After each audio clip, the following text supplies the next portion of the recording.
Thank you pastor Mathew. Thank you Roger.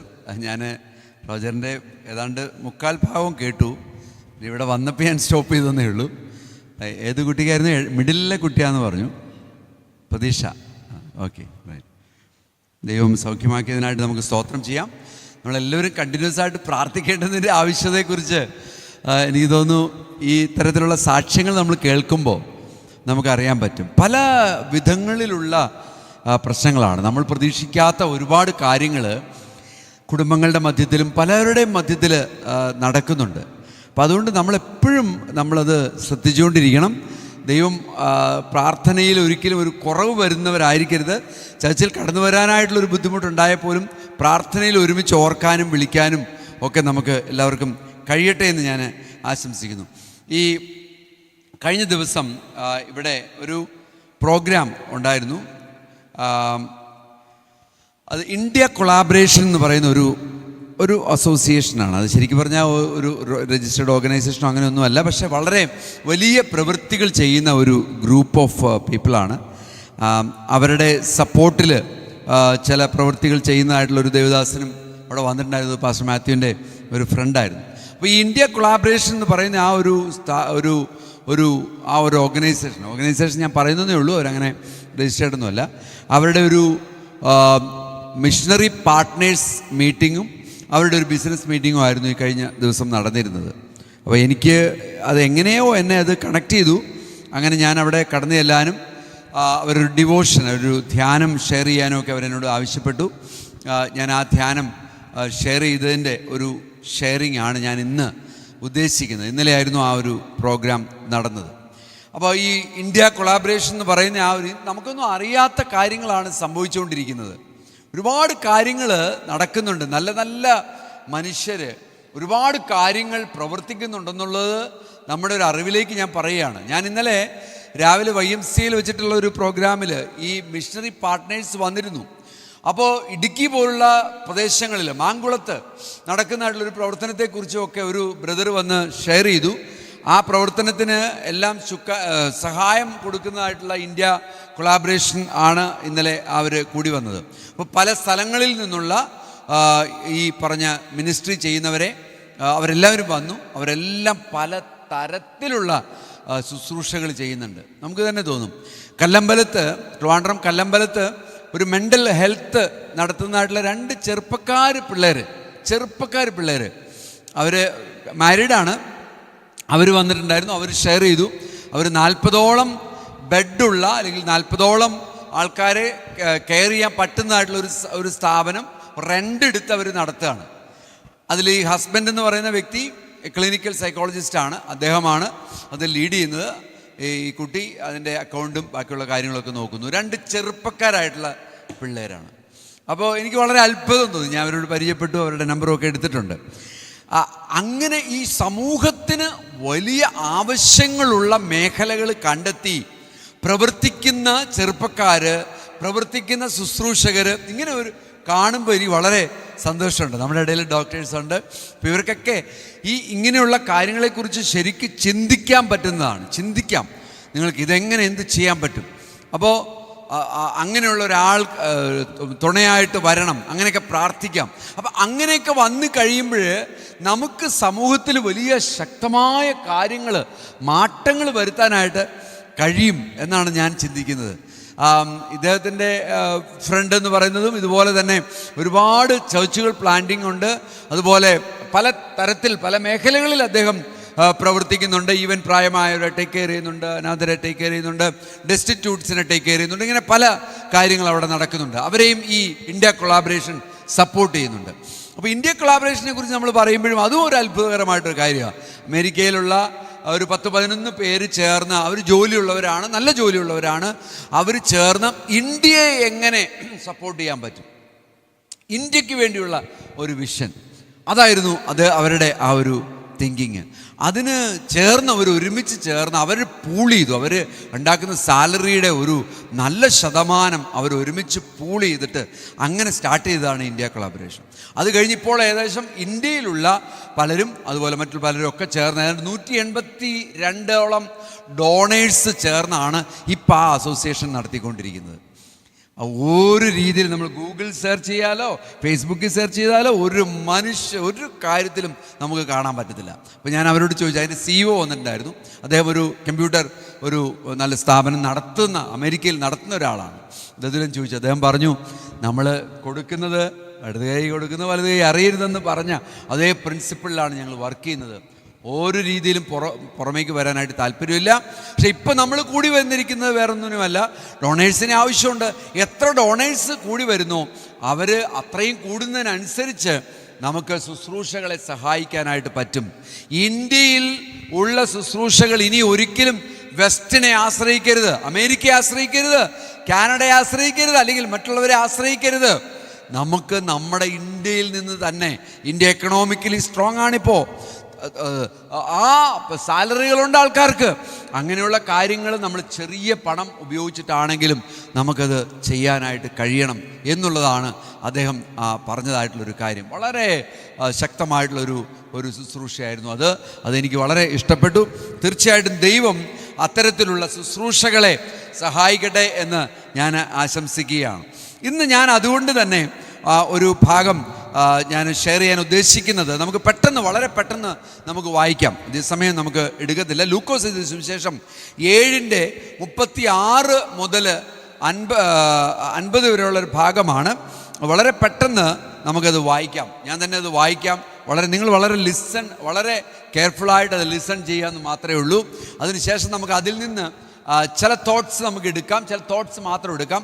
എൻ്റെ പ്രസംഗ വിഷയം വേറെയാണ്, അത് ഞാൻ പിന്നീട് അത് കണ്ടിന്യൂ ചെയ്യുകയും ചെയ്യാം. പരീശന്മാരിൽ ഒരുത്തൻ തന്നോടുകൂടെ ഭക്ഷണം കഴിപ്പാൻ അവനെ ക്ഷണിച്ചു. അവൻ പരീശൻ്റെ വീട്ടിൽ ചെന്നു ഭക്ഷണത്തിനിരുന്നു. ആ പട്ടണത്തിൽ പാപിയായിട്ടുള്ളൊരു സ്ത്രീ അവൻ പരീശൻ്റെ വീട്ടിൽ ഭക്ഷണത്തിന് ഇരിക്കുന്നത് അറിഞ്ഞ് ഒരു വെൺകൽ ഭരണി പരിമള തൈലം കൊണ്ടുവന്നു. നമുക്കറിയാവുന്നൊരു ഭാഗമാണിത്. പുറകിൽ അവൻ്റെ കാൽക്കൽ കരഞ്ഞുകൊണ്ട് നിന്ന് കണ്ണുനീർ കൊണ്ട് അവൻ്റെ കാൽ നനച്ചു തുടങ്ങി. തലമുടി കൊണ്ട് തുടച്ചു, കാൽ ചുംബിച്ചു, തൈലം പൂശി. അവനെ ക്ഷണിച്ച പരീശൻ അത് കണ്ടിട്ട്, ഇവൻ പ്രവാചകനായിരുന്നുവെങ്കിൽ തന്നെ തൊടുന്ന സ്ത്രീ ആരെന്നും എങ്ങനെയുള്ളവളെന്നും അറിയുമായിരുന്നു, അവൾ പാപിയല്ലോ എന്ന് പറഞ്ഞു. ശിമോനെ, അപ്പോൾ ഇത് ശിമോൻ എന്ന് പറയുന്ന വ്യക്തി, ശിമോൻ പത്രോസ് അല്ല, ശിഷ്യനായിട്ടുള്ള ശിമോനെ കുറിച്ചല്ല, ഇത് വേറൊരു ശിമോനാണ്. ഈ ശിമോൻ എന്ന് പറയുന്ന വ്യക്തിയുടെ ഹൃദയത്തിൽ അവൻ ചിന്തിച്ച കാര്യം കർത്താവായിട്ടുള്ള യേശു ക്രിസ്തുവിന് മനസ്സിലായി. അതാണ് കർത്താവോട് പറയുന്നത്, ശിമോനെ, നിന്നോടൊന്ന് പറവാനുണ്ട്. ഇവൻ ചിന്തിച്ച കാര്യം, ഇവൻ ചിന്തിച്ചത് എന്തായിരുന്നു? ഇവൾ ആരാണെന്ന് ഈ കർത്താവ് അറിഞ്ഞിരുന്നെങ്കിൽ ഇവളെ ഒരു രീതിയിലും അക്സെപ്റ്റ് ചെയ്യില്ലായിരുന്നല്ലോ, സ്വീകരിക്കില്ലായിരുന്നല്ലോ എന്ന് ചിന്തിച്ചു. മനസ്സിൽ ചിന്തിച്ചു. അത് കർത്താവ് പറയാണ്, നിന്നോടൊന്ന് പറയാനുണ്ട്. എന്താണ്? യേശു പറഞ്ഞതിന് ഗുരു പറഞ്ഞാലും എന്നവൻ പറഞ്ഞു. അപ്പോൾ യേശു പറഞ്ഞ കാര്യം ഒന്ന് ശ്രദ്ധിച്ചാട്ടെ. ഇതാണ് എൻ്റെ വിഷയം ഇവിടെ. കടം കൊടുക്കുന്ന ഒരുത്തിന് 2 കടക്കാരുണ്ടായിരുന്നു. ഒരുത്തൻ 500 വെള്ളിക്കാശും മറ്റവൻ 50 വെള്ളിക്കാശും കൊടുപ്പാനുണ്ടായിരുന്നു. വീട്ടുവാൻ അവർക്ക് വകയില്ലായകയാൽ അവൻ ഇരുവർക്കും ഇളച്ചു കൊടുത്തു. എന്നാൽ അവരിൽ 6 അവനെ അധികം സ്നേഹിക്കും. അധികം ഇളച്ചു കിട്ടിയവൻ എന്ന് ഞാൻ ഊഹിക്കുന്നു എന്ന് ശിമോൻ പറഞ്ഞു. അവനോട്, നീ വിധിച്ചത് ശരി എന്ന് പറഞ്ഞു. 500 ഉള്ളവനും 50 ഉള്ളവനും. അപ്പോൾ 500 ഉള്ളവനും 50 ഉള്ളവനും ഇളച്ചു കൊടുത്തപ്പോൾ ഏറ്റവും കൂടുതൽ ആ സന്തോഷം വരുന്നവൻ ആരായിരിക്കും? 500 ഉള്ളവൻ, അല്ലേ? ഓക്കെ. എനിവേ, സ്ത്രീയുടെ നേരെ തിരിഞ്ഞിട്ട് ശിമോനോട് പറഞ്ഞു, ഈ സ്ത്രീയെ കാണുന്നുവോ? ഞാൻ നിന്റെ വീട്ടിൽ വന്നു. ഇനി ശ്രദ്ധിക്കണം കേട്ടോ, ഇവിടെ എഴുതിയിരിക്കും, നോക്കണേ. യേശു കർത്താവ് പറയാണ്, ഞാൻ നിന്റെ വീട്ടിൽ വന്നു, നീ എൻ്റെ കാലിന് വെള്ളം തന്നില്ല. ശ്രദ്ധിച്ചോണം. ഞാൻ നിന്റെ വീട്ടിൽ വന്നു, അവിടുത്തെ ചടങ്ങനുസരിച്ച്, അവിടുത്തെ മാതൃക അനുസരിച്ച് നീ എൻ്റെ കാല് കഴുകാനായിട്ട് അനുവദിച്ചില്ല, അല്ലെങ്കിൽ തന്നില്ല. ഇവളോ കണ്ണുനീർ കൊണ്ട് എൻ്റെ കാൽ നനച്ച് തലമുടി കൊണ്ട് ആ നനഞ്ഞതിനെ തുടച്ചു. ഇനി നീ എനിക്ക് ചുംബനം തന്നില്ല എന്ന് പറഞ്ഞാൽ റിസീവ് ചെയ്തില്ല നീ എന്നെ പ്രോപ്പറായിട്ടൊന്നും, നീ എന്നെ സ്വീകരിച്ചൊന്നുമില്ല പ്രോപ്പറായിട്ട്. ഇവളോ ഞാൻ അകത്ത് വന്നത് മുതൽ ഇടവിടാതെ എൻ്റെ കാൽ ചുംബിച്ചു. നീ എൻ്റെ തലയിൽ തൈലം പൂശിയിട്ടില്ല, ഇവളോ പരിമള തൈലം കൊണ്ട് എൻ്റെ കാൽ പൂശിയിരിക്കുകയാണ്. ആകയാൽ ഇവളുടെ അനേകമായിട്ടുള്ള പാപങ്ങൾ മോചിച്ചിരിക്കുന്നു എന്ന് ഞാൻ നിന്നോട് പറയുന്നു. അവൾ വളരെ സ്നേഹിച്ചുവല്ലോ, അല്പം മോചിച്ച് കിട്ടിയവൻ അല്പം സ്നേഹിക്കുന്നു. ഞാനിവിടെ കാണുന്ന ഒരു കാഴ്ച, ഇന്നലെ ധ്യാനിച്ചപ്പോൾ ഞാൻ ഈ ഭാഗം എടുക്കാനായിട്ട് ഞാൻ ചെന്നു. അത് കഴിഞ്ഞതിന് ശേഷം എടുത്തുകൊണ്ടിരിക്കുമ്പോൾ എൻ്റെ മനസ്സിലൂടെ പെട്ടെന്ന് ദൈവാത്മാവ് വെളിപ്പെടുത്തുന്ന ഒരു കാര്യമെന്ന് പറയുന്നത്, ഇവിടെ കർത്താവ് പറയുന്ന ഓരോ കാര്യവും, കർത്താവ് ശീമോൻ്റെ ഭവനത്തിൽ കടന്നു ചെന്നപ്പോൾ കർത്താവ് പ്രതീക്ഷിക്കുന്നതായിട്ടുള്ള ചില കാര്യങ്ങൾ ശീമോന് പ്രൊവൈഡ് ചെയ്യാൻ കഴിഞ്ഞില്ല. കർത്താവിനെ നമുക്ക് കാണേണ്ടുന്നത് ഒരു സൊസൈറ്റിയായിട്ട്, ഒരു സമൂഹമായിട്ട് നിങ്ങൾക്ക് കാണാൻ കഴിയുമെങ്കിൽ, ഒരു സമൂഹം നമ്മുടെ മുൻപിലുണ്ട്. ഒരു സമൂഹം അല്ലെങ്കിൽ ചില വ്യക്തികൾ നമ്മുടെ മുൻപിലുണ്ട്, ചില ആൾക്കാർ നമ്മുടെ മുൻപിലുണ്ട്. ഇവർക്ക് എന്ത് ലഭിക്കുന്നു, എന്ത് കിട്ടുന്നു, അല്ലെങ്കിൽ എന്ത് അവരെ നമ്മൾക്ക് സഹായിക്കാൻ പറ്റുമെന്നുള്ള കാര്യത്തിൽ നമ്മൾ ആരും ബോധേഡല്ല. ശരിയല്ലേ? നമ്മൾ ആരും അവരെക്കുറിച്ചൊരു ബോധറേഷൻ ഇല്ല. അവരെങ്ങനെയെങ്കിലും ജീവിക്കട്ടെ, അവർ ചെയ്ത കുറ്റം കൊണ്ടായിരിക്കും അവരിങ്ങനെ നടക്കുന്നത്. കർത്താവ് ക്രൂശിലേക്ക് കടന്നു പോയപ്പോൾ ജനങ്ങൾ മുഴുവൻ നോക്കി നിന്നിട്ട് കർത്താവിനെ കുറിച്ച് പറഞ്ഞത് അങ്ങനെ തന്നെയാണ്. ഇവൻ ഈ ശിക്ഷ അനുഭവിക്കുന്നതിൻ്റെ കാരണം ഇവൻ എന്തോ ഭയങ്കര ക്രൂരമായ പാപം ചെയ്തിരിക്കുകയാണ്, അതുകൊണ്ടാണ് ഇവൻ ഈ ശിക്ഷയൊക്കെ അനുഭവിക്കുന്നതെന്നാണ് കർത്താവിനെ കുറിച്ച് പറഞ്ഞത്. നിങ്ങളൊന്ന് ആലോചിച്ച് നോക്കി, കർത്താവ് ശീമോനോട് പറയുന്ന ഓരോ വാക്കുകളും നമ്മുടെ ഹൃദയത്തോട് സംസാരിക്കട്ടെ.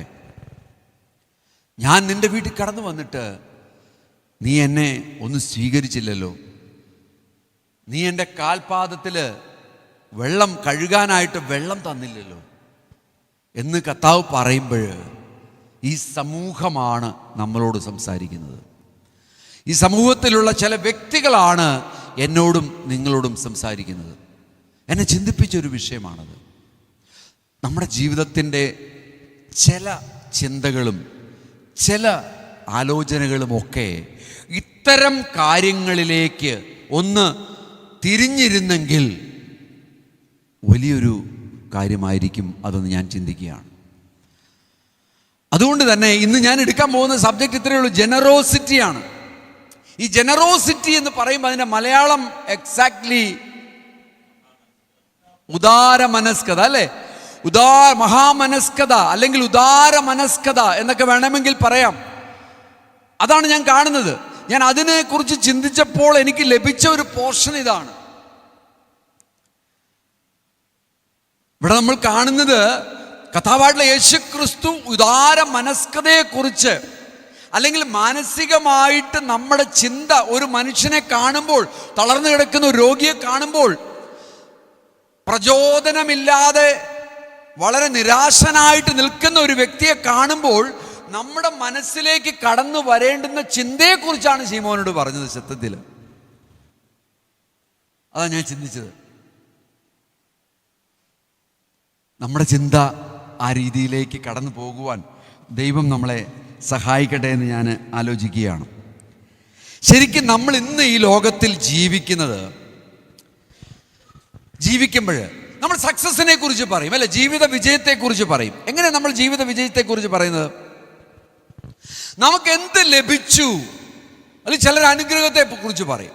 നമുക്ക് എന്ത് ലഭിച്ചു എന്നുള്ളതിനെ ആശ്രയമാക്കിയിട്ടാണ്, നമുക്ക് എന്ത് അക്യുമുലേറ്റ് ചെയ്യാൻ കഴിഞ്ഞിട്ടുണ്ട് എന്നതിനെ ആശ്രയിച്ചാണ് നമ്മൾ ജീവിതത്തിൻ്റെ സക്സസിനെ കുറിച്ച് പറയുന്നത്. നമുക്ക് എന്ത് കാറുണ്ട്, ഏത് കാറാണ്, അന്ന ഉപയോഗിക്കുന്ന കാറ് എന്ത് കാറ്, ബെൻസ് കാറാണ്. അയ്യോ, അവളോ അനുഗ്രഹിക്കപ്പെട്ടവളാണ് കേട്ടോ. പാസ്റ്റർ ആരോട് എന്താ ഉപയോഗിക്കുന്നത്? ഒരു റിറ്റ്സ് കാർ. അയ്യോ, അങ്ങനെ അനുഗ്രഹിക്കപ്പെട്ടതാണോ എന്ന് എനിക്ക് സംശയമുണ്ട്. പാസ്റ്റർ ഏതാ ഉപയോഗിക്കുന്നത്? i20, പഴയ i20. ലോകം എങ്ങനെയാണ് കാണുന്നത് കാര്യങ്ങളെ? അനുഗ്രഹം എന്ന് പറയുന്നത് എന്തോ കിട്ടുന്ന കാര്യങ്ങളെ കുറിച്ചൊക്കെ അക്യുമുലേറ്റ് ചെയ്യുന്നത്. നമ്മൾ എന്തൊക്കെയോ ഉണ്ടാക്കി അക്യുമുലേറ്റ് ചെയ്യുമ്പോൾ ആണ് നമ്മൾ അനുഗ്രഹം പ്രാപിച്ചു എന്നാണ് ലോകം ചിന്തിക്കുന്നത്.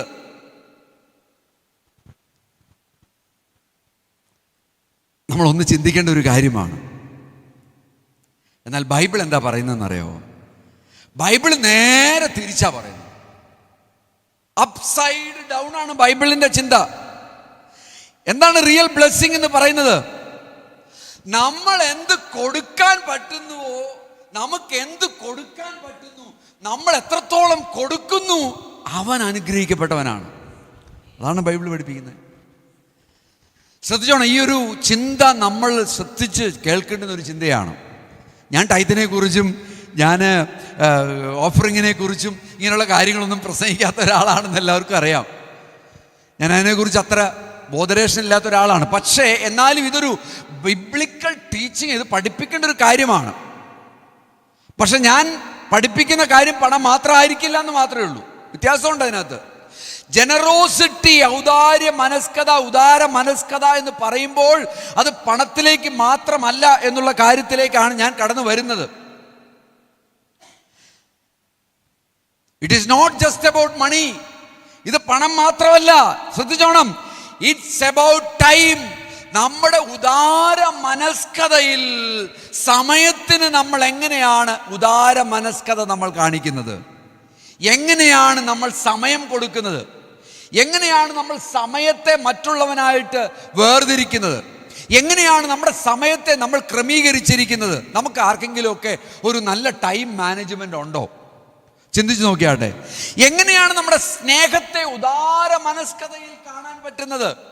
എങ്ങനെയാണ് നമ്മൾ സ്നേഹിക്കുന്നത് മറ്റുള്ളവരെ? ചിന്തിച്ചിട്ടുണ്ടോ നിങ്ങൾ? വളരെ സീരിയസ് ആയിട്ട് ചിന്തിക്കണം. ഞാൻ ഉദാര മനസ്കനാണെങ്കിൽ പണം വാരിക്കോരി കൊടുക്കുന്നതിനെ കുറിച്ചല്ല ഇവിടെ പറയുന്നത്. സ്നേഹം വാരിക്കോരി കൊടുക്കാൻ നമുക്ക് പറ്റുന്നുണ്ടോ?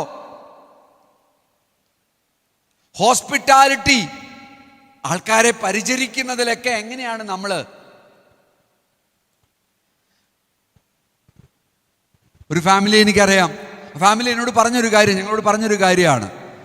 അവരുടെ വീട് വെച്ചിട്ട് ഏതാണ്ട് 10-15 വർഷത്തോളമായി. ഞങ്ങളൊരു ദിവസം കടന്നു ചെന്നപ്പോൾ അവർ പറഞ്ഞത്, ആദ്യമായിട്ടാണ് ഒരു ഗസ്റ്റ് വരുന്നത്. 15 വർഷമായി ആദ്യമായിട്ടാണ് ഒരു ഗസ്റ്റ് വരുന്നത്.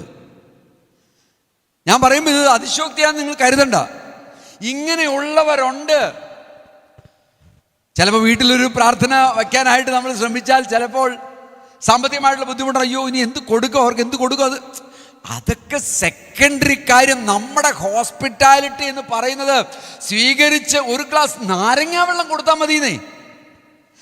നമുക്കുള്ളത് നമ്മൾക്ക് ഷെയർ ചെയ്യാനായിട്ട് പറ്റുന്ന ഈ ഹോസ്പിറ്റാലിറ്റി എന്ന് പറയുന്നത്. നമുക്ക് എന്തുണ്ട്, നമുക്ക് എന്താ സാഹചര്യം, അതിനെ നമ്മൾ എങ്ങനെ കാണുന്നു എന്നുള്ളതാണ് ഹോസ്പിറ്റാലിറ്റി എന്ന് പറയുന്നത്. അല്ലാതെ ഭയങ്കരമായിട്ട് എന്നാ പിന്നെ വന്നതല്ലേ, എന്നാ പിന്നെ ബിരിയാണി അങ്ങ് ഓർഡർ ചെയ്തേക്കാം, അതൊന്നും വേണ്ട. അതിനൊന്നും ആവശ്യമില്ല.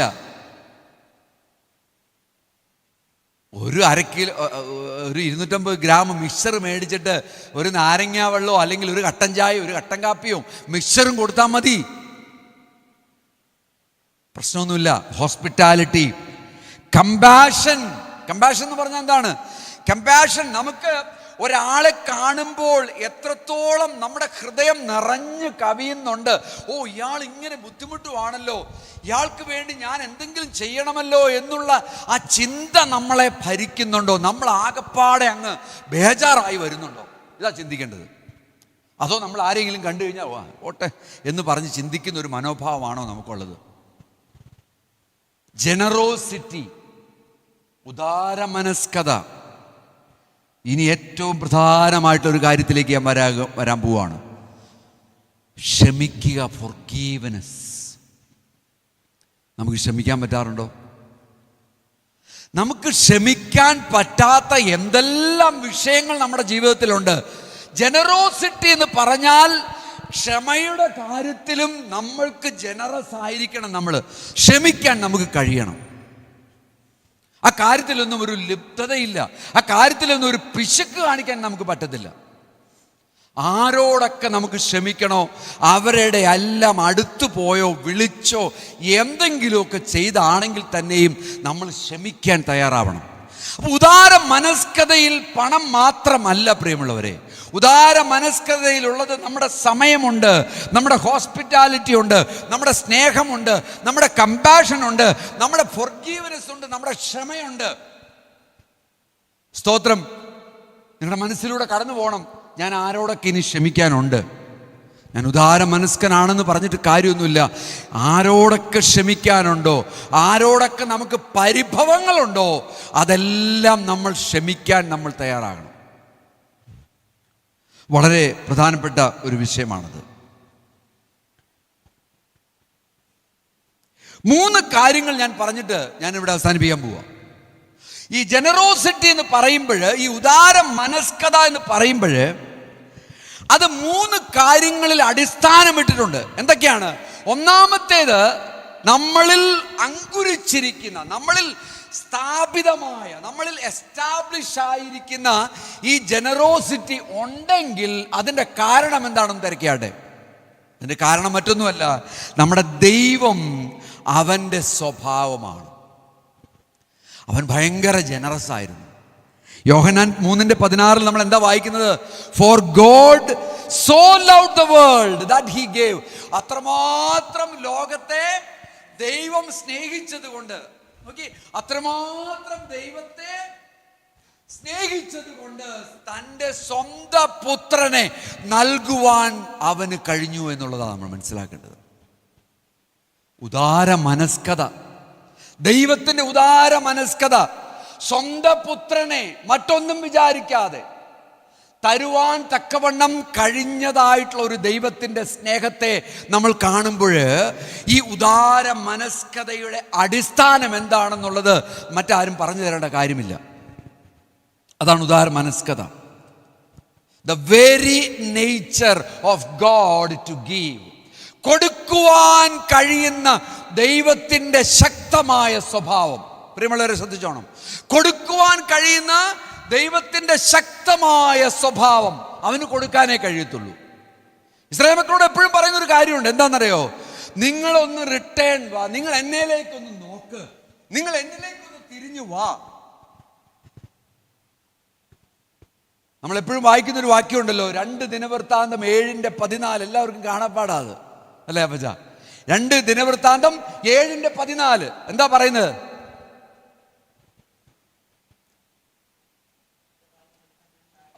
നിന്റെ നാമം വിളിച്ചപേക്ഷിക്കുന്ന എൻ്റെ ജനം തങ്ങളെ തന്നെ താഴ്ത്തി പ്രാർത്ഥിച്ച് എൻ്റെ മുഖമന്വേഷിച്ച് വിട്ടുതിരിയുമെങ്കിൽ. മുഖമന്വേഷിക്കുവാൻ തക്കവണ്ണം നമുക്ക് കഴിയണമെന്ന് മാത്രം ഒരു കാര്യമേ ദൈവം അവിടെ പറയുന്നുള്ളൂ. അല്ലാതെ വേറെ ഒന്നും പറയുന്നില്ല. നീ ഇത്ര രൂപ എനിക്ക് തരണം, ഇത്ര നേർച്ച നേർക്കണം, ഇതൊന്നും ദൈവത്തിൻ്റെ സന്നിധിയിൽ ഇല്ലാത്ത കാര്യങ്ങളാണ്. ദൈവത്തിൻ്റെ ഉദാര മനസ്കതയിൽ അവന് കൊടുക്കുവാൻ തയ്യാറായിട്ട് നിൽക്കുന്ന ഒരു ദൈവമാണ് നമ്മുടെ ദൈവം. കൊടുക്കുവാൻ തയ്യാറായ ദൈവം. നമ്മൾ എത്രത്തോളം റിസീവ് ചെയ്തു, സ്വീകരിച്ചു എന്ന് നമ്മൾ ചിന്തിക്കുമ്പോഴും മനസ്സിലാകും ദൈവത്തിൻ്റെ ഉദാര മനസ്കത. ആരെങ്കിലും, ഞാനിത് പണ്ട് പ്രസംഗിച്ചൊരു വിഷയമാണ്, ആരെങ്കിലും റിസീവ് ചെയ്തിട്ടില്ലെങ്കിൽ, സ്വീകരിച്ചിട്ടില്ലെങ്കിൽ അതിൻ്റെ മുഴുവൻ ഉത്തരവാദിത്വം ആർക്കാ? ദൈവത്തിനാണോ? നമുക്കാ. ദൈവം തരാൻ വില്ലിങ് ആയിട്ട് നിൽക്കുക, കൊടുക്കാൻ വില്ലിങ് ആയിട്ട് നിൽക്കുന്ന ഒരു ദൈവം. ഒന്നാമത്തെ അടിസ്ഥാനം അതാണ്. രണ്ടാമത്തെ അടിസ്ഥാനം ജനറോസിറ്റി. നമ്മുടെ വിശ്വാസത്തിൽ അടിസ്ഥാനപ്പെട്ടിരിക്കുകയാണ് ജനറോസിറ്റി എന്ന് പറയുന്നത്. എന്ത് വിശ്വാസമാണ് നമുക്കുള്ളത്? എന്ത് വിശ്വാസമാണ് നമുക്കുള്ളത്? പ്രോബ്സ് സദൃശവാക്യം 3:9-10. ഓണർ ഗോഡ്, ദൈവത്തെ ബഹുമാനിക്കുക. അവിടെ എഴുതി വെച്ചിട്ടുണ്ടെന്നാണ് എനിക്ക് തോന്നുന്നത്. ഇവിടെ എഴുതി വെച്ചിട്ടുണ്ടോ? ഏതാ നമ്മുടെ ഇത്?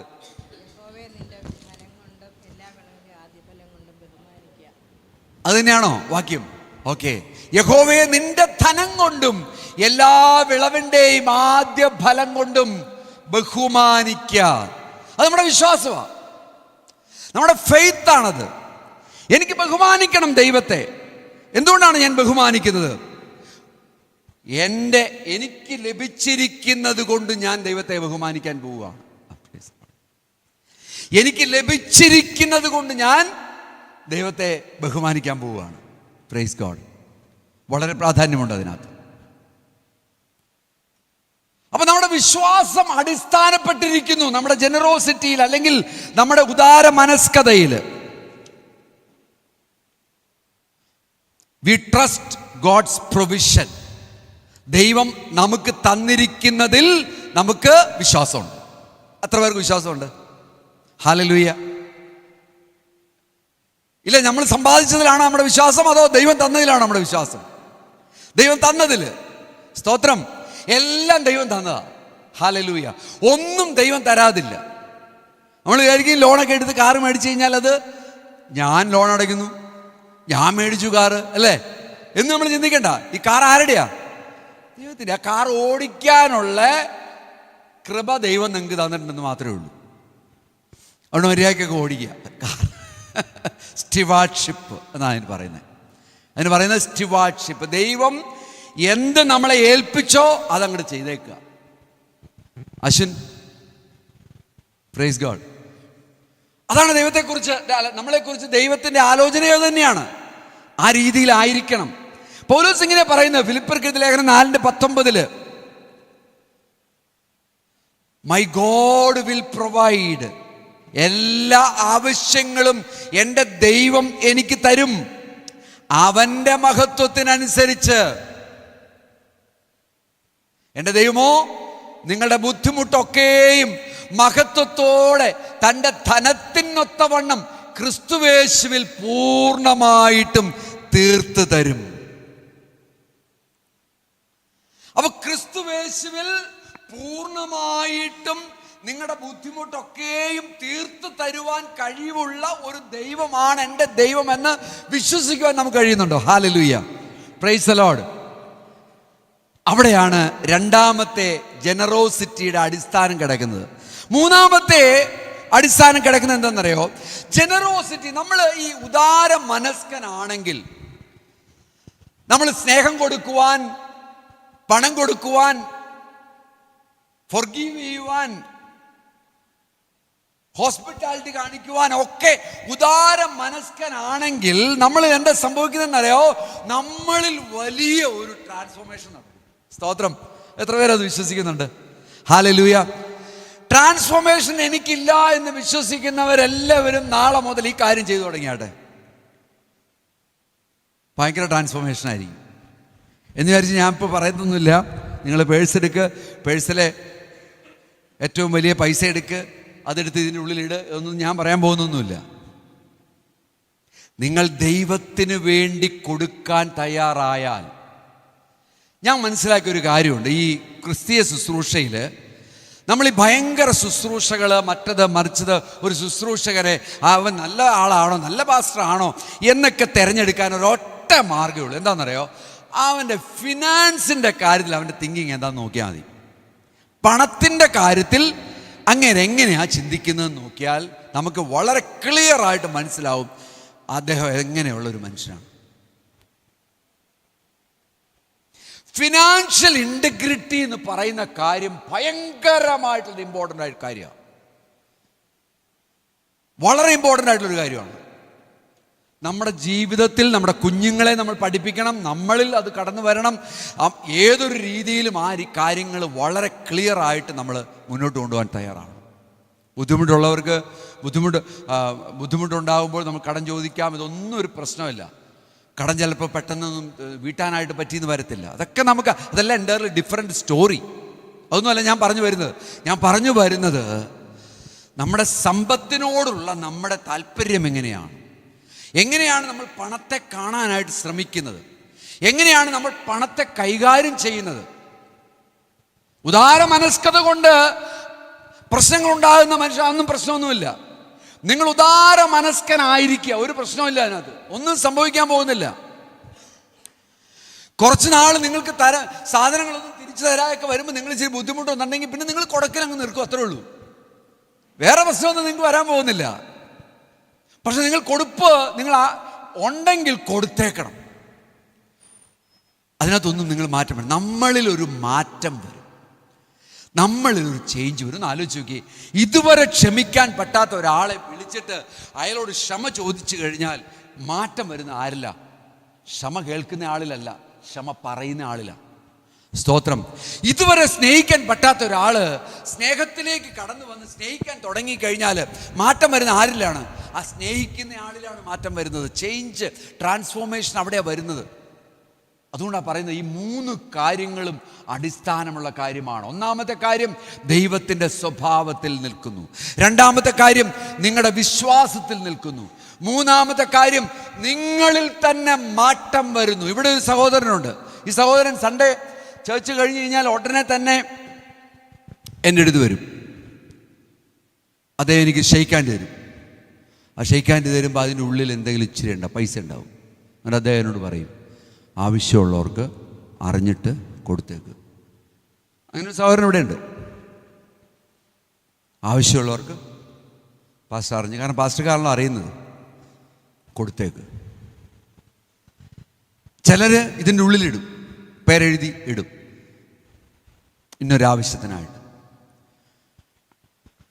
ഇതൊക്കെ നല്ല സ്വഭാവങ്ങളാണ്. നമ്മുടെ ഉള്ളിൽ വളർത്തിക്കൊണ്ടുവരുവാൻ, നമ്മൾ മറ്റുള്ളവരെ പഠിപ്പിക്കുവാൻ, നമ്മുടെ കുഞ്ഞുങ്ങളെ മനസ്സിലാക്കി കൊടുക്കുവാൻ നമ്മൾ കൊണ്ടുവരേണ്ടുന്ന നല്ല സ്വഭാവങ്ങളാണിതെല്ലാം. ഉദാരമനസ്കത, കൊടുക്കാൻ കഴിവുള്ളതുപോലെ കൊടുക്കുക. ഞാൻ മിസോ ആൾക്കാരെ കുറിച്ച് ഞാൻ സാക്ഷ്യം കേട്ടിട്ടുണ്ട്. മിസോയിലുള്ളൊരു സഹോദരി ഒരു ചർച്ചിലെ പാസ്റ്ററോട് സംസാരിച്ചപ്പോൾ ഇങ്ങനെയാണ് പറഞ്ഞത്.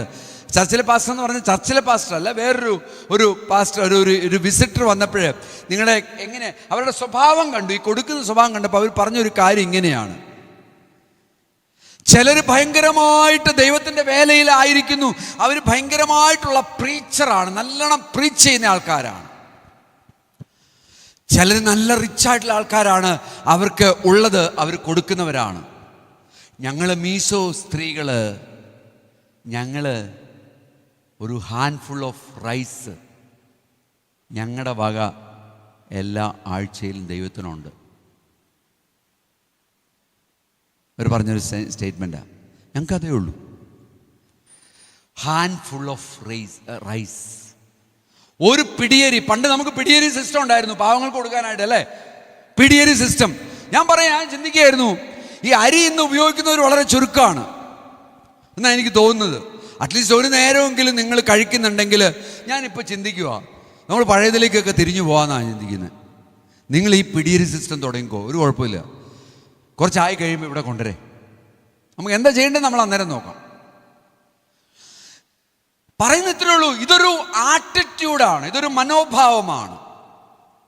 ഇത് കണ്ടു വളരുന്ന പെൺകുട്ടി, അവിടെയുള്ള പെൺകുട്ടി അമ്മ ഇടുന്ന ഈ പിടിയരി കണ്ടിട്ട് അമ്മയോട് ചോദിക്കും, എന്തിനാണ് അമ്മയെന്ന് ചോദിക്കുമ്പോൾ, ഇത് മിഷൻസിലേക്ക് പോകുന്ന മോളെ, ഇത് ഞാൻ ചർച്ചിലേക്ക് കൊണ്ടുപോകും. കുറച്ചായി കഴിയുമ്പോൾ, 5 കിലോ ആയി കഴിയുമ്പോൾ, അല്ലെങ്കിൽ 10 കിലോ ആയി കഴിയുമ്പോൾ, ഈ 10 കിലോ അരിയുടെ വില അന്നേരമാണ് അറിയാൻ പോകുന്നത്.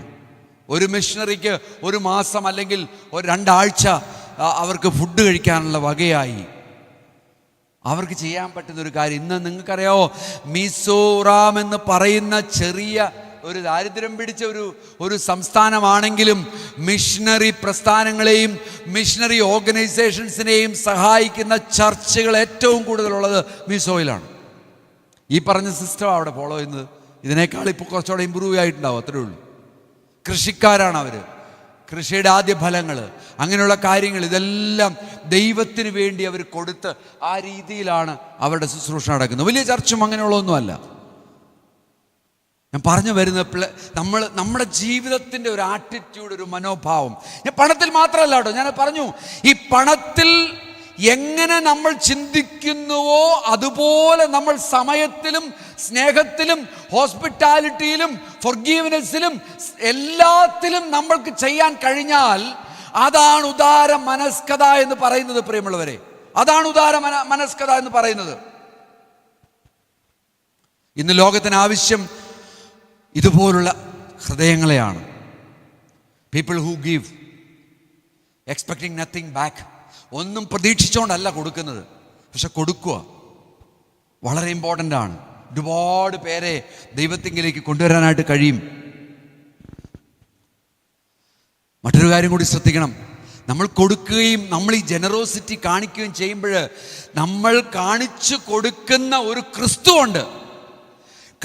സമൂഹത്തിന് നമ്മൾ കാണിച്ചു കൊടുക്കുന്ന ഒരു ക്രിസ്തുവുണ്ട്. ആ ക്രിസ്തുവിനെ കണ്ടെത്തിയാൽ, മറ്റുള്ളവൻ കണ്ടെത്തിയാൽ അതിൽ പലം സുവിശേഷം വേറെ എന്തുണ്ട്? നമ്മളൊരു ട്രാക്ട് ഡിസ്ട്രിബ്യൂഷനോ, നമ്മളൊരു ഇവാഞ്ചലിസ്റ്റ് ഒരു പ്രസംഗമോ, നമ്മളൊരു സ്ട്രീറ്റിലുള്ള ഒരു കാര്യങ്ങളോ, ഇതിനേക്കാളൊക്കെ എത്രയോ എത്രയോ എത്രയോ 10 മടങ്ങ് പ്രയോജനം ചെയ്യുന്ന ഒരു കാര്യമാണ് ക്രിസ്തുവിൻ്റെ സ്വഭാവം നമ്മുടെ ജീവിതത്തിൽ നമ്മൾ കാണിച്ചു കൊടുക്കാൻ നമുക്ക് കഴിഞ്ഞാൽ, അയൽപക്കങ്ങളിൽ മറ്റുള്ള നമ്മളുമായിട്ട് റിലേറ്റ് ചെയ്യുന്ന ആൾക്കാരിലൊക്കെ കാണിച്ചു കൊടുക്കാൻ കഴിഞ്ഞാൽ എത്രയോ വലിയ കാര്യമായിരിക്കും. ഒന്ന് ആലോചിച്ച് നോക്കി. നമ്മൾ ബിൽഡ് ചെയ്യണം, ട്രസ്റ്റ് ബിൽഡ് ചെയ്യണം, വളരെ ഇമ്പോർട്ടൻ്റ് ആണ്. ട്രസ്റ്റ് ബിൽഡ് ചെയ്താൽ 98% ആൾക്കാരും നമ്മുടെ ക്യാരക്ടർ, നമ്മുടെ സ്വഭാവത്തെ അവരറിയും, തിരിച്ചറിയും. നമ്മൾ ഈ പിശുക്കിക്കൊണ്ടിരുന്നിട്ട് കാര്യമില്ല, നമ്മൾ കൊടുക്കണം. ഇതെങ്ങനെ? ഇത് സെർവൻസ് ആരെങ്കിലും, സെർവൻറ്റ് മെയ്ഡൊക്കെ നമ്മുടെ വീട്ടിൽ വന്നാൽ എനിക്ക് അറിയത്തില്ല നമ്മളൊക്കെ എങ്ങനെയാണ് ബിഹേവ് ചെയ്യുന്നതെന്ന്. അവരുടെ പുറകെ നിൽക്കും ചിലർ. ഒരു ദിവസം ലീവ് വന്നു കഴിഞ്ഞാൽ ആ ലീവ് വന്നതിന് പൈസ കട്ട് ചെയ്ത് അങ്ങോട്ട് പോകും. ഒരു ദിവസം താമസിച്ചാണ് ഇത് വരുന്നതെന്നുണ്ടെങ്കിൽ ആ പൈസ കട്ട് ചെയ്യും. അങ്ങനെയൊക്കെയുള്ള ആൾക്കാരുണ്ട്. നമ്മൾ ക്രിസ്ത്യാനികൾ അങ്ങനെയാണോ ചെയ്യേണ്ടത്? ഉദാര മനസ്കത നമ്മൾ കാണിക്കണം. ഈ ഉദാര മനസ്കത നമ്മൾ കാണിച്ചു കഴിയുമ്പോൾ തീർച്ചയായിട്ടും അവരുടെ ട്രസ്റ്റ് അവർ ബിൽഡ് ചെയ്യുക ചെയ്യുന്നേ. ആ ട്രസ്റ്റ് ബിൽഡ് ചെയ്ത് കഴിഞ്ഞാൽ എന്താ സംഭവിക്കുന്നതെന്നറിയോ? നമുക്ക് വേണ്ടി അവർ സെർവ് ചെയ്യുന്നത് നമുക്ക് കാണാനായിട്ട് കഴിയും. അതിലൂടെ ക്രിസ്തുവിൻ്റെ സ്വഭാവം നമ്മൾ കാണിച്ചു കൊടുക്കുക ചെയ്യുന്നത്. ഞാൻ ചോദിച്ചോട്ടെ, നമ്മുടെ വീടുകളിൽ സെർവൻ്റായിട്ട് വരുന്നവരെ കണ്ടിന്യൂ ചെയ്യാനായിട്ട് താല്പര്യം കാണിക്കാറുണ്ടോ സെർവൻസ്? ശ്രദ്ധിച്ചാൽ മതി, ഒറ്റ ടെസ്റ്റാണ് അത്. അവർ കണ്ടിന്യൂ ചെയ്യാനായിട്ട് താല്പര്യം കാണിക്കുന്നുണ്ടെങ്കിൽ അതിൻ്റെ അർത്ഥം നിങ്ങൾ നല്ല രീതിയിലുള്ള ബിഹേവിയറാണ് കാണിക്കുന്നത്. അതല്ല ഒരാഴ്ച കഴിഞ്ഞു, 2 ആഴ്ച കഴിഞ്ഞു, അയ്യോ ആ വീട്ടിലേക്ക് ഞാനില്ല എന്ന് പറയുവാണെങ്കിൽ അതിനർത്ഥം സംതിങ് റോങ്. ക്രിസ്ത്യാനിയാണ്, എല്ലാ കാര്യവും ഓക്കെയാണ്. ഞങ്ങളടുത്തൊരു ഒരു ഒരു ഒരു ഭയങ്കര സ്ട്രോങ് ആയിട്ടുള്ള, രക്ഷിക്കപ്പെട്ട, സ്നാനപ്പെട്ട ഇതെല്ലാം ആയിട്ടുള്ള ഒരു വിശ്വാസിയുണ്ട്. ആ വിശ്വാസിയുടെ വീട്ടിലേക്ക് സെർവന്റിനെ ആവശ്യമാണ്. ഒരു ഗൾഫിൽ നിന്ന് ഇടയ്ക്കൊക്കെ വരുന്നവരാണ്. സെർവന്റിനെ ആവശ്യമുണ്ടെന്ന് പറഞ്ഞ് നമ്മൾ വിളിച്ചു കൊടുത്തു. നമ്മുടെ വീട്ടിൽ വരുന്നതായിട്ടുള്ള സഹോദരിയെ തന്നെ ഏൽപ്പിച്ചു കൊടുത്തു. ഒരു 4 ദിവസം 5 ദിവസം കഴിഞ്ഞപ്പോഴത്തേക്ക് ആ സഹോദരി നമ്മളോടൊന്ന് പറഞ്ഞു, എൻ്റെ സാറേ ഞാനില്ല, ഇനി അങ്ങോട്ടില്ല. എൻ്റെ സാക്ഷ്യവും പോയി, അയാളുടെ സാക്ഷ്യം പോയല്ലോ ഓൾറെഡി. ഞാൻ പറഞ്ഞു സോറി, ഞാൻ അദ്ദേഹത്തിന് വേണ്ടി സോറി പറയേണ്ട വന്നു. നമ്മൾ ശ്രദ്ധിക്കേണ്ടുന്ന ചെറിയ മൈന്യൂട്ട് കാര്യങ്ങളായതെല്ലാം.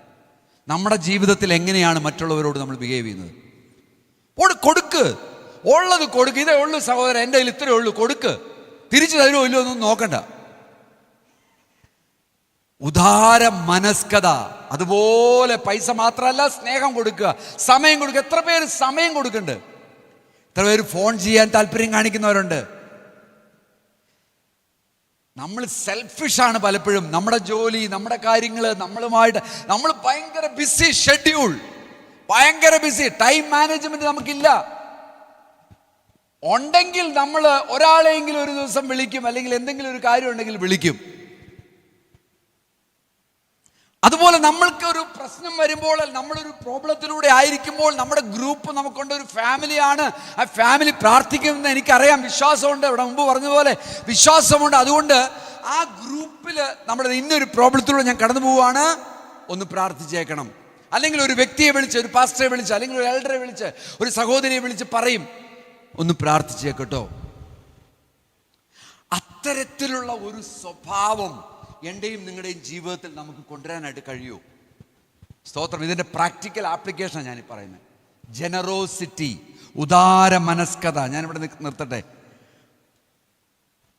ഈ ഉദാര മനസ്കതയിലേക്കും നമുക്ക് തിരിയാൻ പറ്റുമോ? കൊടുക്കാൻ പറ്റുമോ? ഹല്ലേലൂയ. ഞാൻ കൊടുക്കാൻ പറ്റുമെന്ന് ഞാൻ ചോദിച്ചാൽ പണമല്ല. സ്തോത്രം. ഈ ഭാഗം മാത്രം ആരെങ്കിലും പിടിച്ചിട്ട് ദേവപാശാരും പ്രസംഗിക്കുന്ന നോക്കൂ, കൊടുക്കാൻ പറ്റുമോ എന്ന് അദ്ദേഹം എത്ര പ്രാവശ്യം പറഞ്ഞിരിക്കുന്നത് നോക്കൂ എന്ന് പറഞ്ഞിട്ട് ആരും പോസ്റ്റ് ഇട്ടേക്കരുത് കേട്ടോ. കൊടുക്കാൻ പറ്റുമോ എന്ന് ഞാൻ ചോദിച്ചാൽ പണം മാത്രമല്ല, നിങ്ങൾക്ക് സ്നേഹം കൊടുക്കാൻ പറ്റുമോ, സമയം കൊടുക്കാൻ പറ്റുമോ, ക്ഷമിക്കാൻ പറ്റുമോ, ഹോസ്പിറ്റാലിറ്റി കാണിക്കാൻ പറ്റുമോ? ഇതെല്ലാം അതിനകത്ത് പെട്ടിട്ടുണ്ട്. നമുക്ക് പ്രാർത്ഥിക്കാം. ദൈവസന്നിധിയിൽ നമ്മളെ തന്നെ നമുക്ക് താഴ്ത്തി സമർപ്പിക്കാം. കർത്താവേ, ഈ നല്ല സമയത്തിനായിട്ട് ഞങ്ങൾ നന്ദിയോടെ സ്തോത്രം ചെയ്യുന്നു. പിതാവേ, ഞങ്ങളുടെ ജീവിതത്തിലൊരു ഭയങ്കരമായിട്ടുള്ളൊരു ട്രാൻസ്ഫോർമേഷൻ, ഒരു മാറ്റം ആവശ്യമാണ് കർത്താവേ. ഞങ്ങൾക്ക് ഒരുപാട് സമയക്കുറവുകളുണ്ട്, ഞങ്ങൾക്ക് ഒരുപാട് ഞങ്ങളുടേതായിട്ടുള്ള പ്രശ്നങ്ങളുണ്ട്, ഞങ്ങൾക്ക് ഒരുപാട് സാമ്പത്തികമായിട്ട് ബുദ്ധിമുട്ടുകളുണ്ട്. പക്ഷേ എന്നാലും കർത്താവേ, ഞങ്ങൾ ജനറസായിട്ട് ഉദാര മനസ്കരായിട്ട് തീരുവാൻ തക്കവണ്ണം, കാരണം ഇത് 3 അടിസ്ഥാനങ്ങൾ ഞങ്ങൾ കണ്ടു കർത്താവേ. നിന്റെ സ്വഭാവം അതാണ് കർത്താവേ. നീ ഞങ്ങൾക്ക് വേണ്ടി നിന്റെ പുത്രനെ തരുവാൻ തക്കവണ്ണം സ്നേഹിച്ച ഒരു വ്യക്തിയാണ് ഞങ്ങൾ അറിയുന്നത് കർത്താവേ. ഞങ്ങളുടെ വിശ്വാസം എന്ന് പറയുന്നത് സകലത്തിലും നീ മതിയായവനാണെന്ന് പറയുന്ന വിശ്വാസമാണ് കർത്താവേ. തന്നെയുമല്ല, ഞങ്ങളുടെ ജീവിതത്തിൽ വന്നിരിക്കുന്ന ചേഞ്ച്, ട്രാൻസ്ഫോർമേഷൻ കർത്താവേ, അത് വളരെ ആവശ്യമാണ് കർത്താവേ. ഈ 3 കാര്യവും അടിസ്ഥാനമുള്ള കാര്യങ്ങളാണ്. ഞങ്ങളെ നീ മാറ്റണമേ കർത്താവേ, ഞങ്ങളെ നീ ചേഞ്ച് ചെയ്യണമേ കർത്താവേ, ഞങ്ങളെ നീ സഹായിക്കണമേ പിതാവേ. അങ്ങയുടെ കരങ്ങളിലേക്ക് ഞങ്ങൾ സമർപ്പിച്ച് പ്രാർത്ഥിക്കുന്നു. യേശു കർത്താവിൻ്റെ നാമത്തിൽ ഞങ്ങൾ ചോദിക്കുന്നു പിതാവേ. Thank you very much and God bless you. Hallelujah.